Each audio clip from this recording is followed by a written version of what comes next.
The sky was clear and blue, the sun was shining, and the waves were crashing on the shore. Jake loved surfing, and he was glad he had some time off from his military duties. He paddled out to catch another wave, feeling the adrenaline rush through his veins. He didn't have a care in the world, except maybe his sore leg from a previous injury. He rode the wave until it broke, then headed back to the beach. He saw his friends waiting for him, smiling and cheering. They were all soldiers, like him, but they also shared a passion for surfing. They had met at the base, where they trained and worked together. They had become like brothers, and they always had each other's backs. "Nice one, Jake," Mike said, giving him a high five. "You're a natural." "Thanks, man," Jake said, grinning. "You're not so bad yourself." They chatted for a while, then decided to pack up and leave. Jake grabbed his board and walked to his car. He opened the trunk and took out some ice. He wrapped it around his leg, hoping to ease the pain. He had hurt himself during a training exercise a few weeks ago, and he was still recovering. He didn't want to miss any action, though. He loved being a soldier, and he was proud to serve his country. He got in his car and turned on the radio. He listened to some music as he drove down the road. He was heading to the base, where he had to report for duty. He wondered what his next mission would be. He hoped it would be something exciting and challenging. He liked to test his skills and prove himself. He arrived at the base and parked his car. He walked to the entrance and showed his ID to the guard. He saluted and entered the building. He went to find Mike, who was his best friend and partner. They had been assigned to the same unit, and they always worked together. He found Mike in the cafeteria, eating a sandwich. He sat down next to him and greeted him. "Hey, buddy," Mike said. "How was your surf?" "Awesome," Jake said. "You should have joined me." "Nah, I'm good," Mike said. "I prefer dry land." They laughed and talked for a while, then finished their lunch. They got up and headed to their locker room. They changed into their uniforms and grabbed their gear. They checked their weapons and ammo, making sure they were ready for anything. They went to the briefing room, where their commander was waiting for them. He was a stern-looking man with gray hair and a scar on his cheek. He had seen many battles and survived many wounds. He was respected and feared by his men.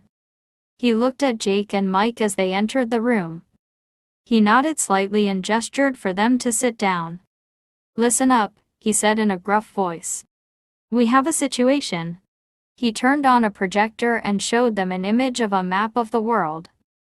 "As you can see," he continued, "there are several red dots on this map. These are locations where we have detected incoming meteors." The soldiers gasped and murmured among themselves. "Meteors?" Jake asked incredulously. "Yes," the commander said. "Meteors." He pointed at one of the dots. "This one is heading for Tokyo," he said. "It's expected to hit in about an hour." He pointed at another dot. "This one is heading for Los Angeles," he said. "It's expected to hit in about 2 hours." He pointed at more dots. "These are heading for London, Paris, Moscow, Beijing, New York," he said. He looked at them with a serious expression. "We don't know who is behind this," he said. "But we suspect it's a coordinated attack by an unknown enemy." The soldiers were stunned and confused. "An unknown enemy?" Mike asked. "Yes," the commander said. "We have no idea who they are or what they want." He paused for a moment. "But we do know what we have to do," he said firmly. He looked at them with determination. "We have to stop them," he said. He turned off the projector and looked at them again. "You are part of an elite team of soldiers," he said proudly. "You are trained and equipped for any situation. You are brave and loyal. You are heroes." He raised his voice. "And you are going to save the world." The soldiers cheered and clapped. Chapter 2. The Hummer stopped at a checkpoint. Martinez rolled down his window and showed his ID to the guard. The guard nodded and waved them through. Hey, Martinez, you hear about the meteors? Lockett asked from the back seat. Yeah, I heard. Crazy shit, huh? Martinez said. What do you think is gonna happen? Lockett asked. I don't know, man. I hope they miss us. I hope they miss everyone, Martinez said. He thought about his wife and unborn child. He hoped they were safe. He hoped he would see them again. They drove on until they reached a large tent. They got out of the Hummer and walked inside. There were several other soldiers waiting there. They saw Kearns sitting on a bench, looking nervous. Hey, Kearns, what's up? Martinez greeted him. Hey, guys. I'm just waiting for the doc, Kearns said. What for? Lockett asked. I had some tests done last week. The doc said he wanted to talk to me about them, Kearns said. What kind of tests? Lockett asked. Kearns hesitated. He didn't want to tell them the truth. He didn't want them to know that he had been having nightmares and flashbacks ever since he came back from his last tour. He didn't want them to know that he had been diagnosed with PTSD. Just some routine stuff, Kearns lied. Well, don't worry, man. I'm sure it's nothing serious, Martinez said. Yeah, thanks, Kearns said. He looked at his watch. It was almost time for his appointment.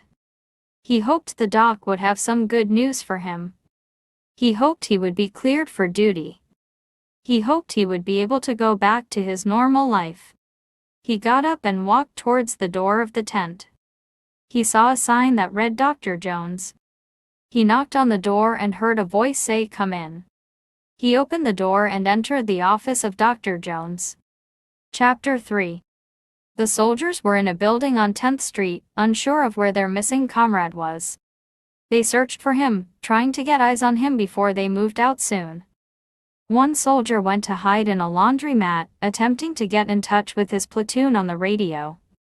The soldiers were being fired at from above, and sought shelter in a building called the Ocean Lounge. They finally made it to the Santa Monica police station, but found it deserted. Everyone had been abducted by aliens. The soldiers were furious and wanted to conquer the aliens for having done this to their world with nuclear weapons. They were not concerned with the damage that nukes would cause. The soldiers' hearts were pounding as they searched for their missing comrade. They knew that time was running out and that they needed to find him before they moved out soon. One soldier went to hide in a laundromat, his heart racing as he attempted to get in touch with his platoon on the radio. The sound of gunfire echoed through the streets as the soldiers were being fired at from above. They sought shelter in a building called the Ocean Lounge, their hearts pounding as they waited for the gunfire to stop. Finally, they made it to the Santa Monica police station, their hearts heavy with anticipation. But when they arrived, they found it deserted. Everyone had been abducted by aliens. The soldiers were furious and wanted to conquer the aliens for having done this to their world with nuclear weapons. They were not concerned with the damage that nukes would cause, all they wanted was revenge.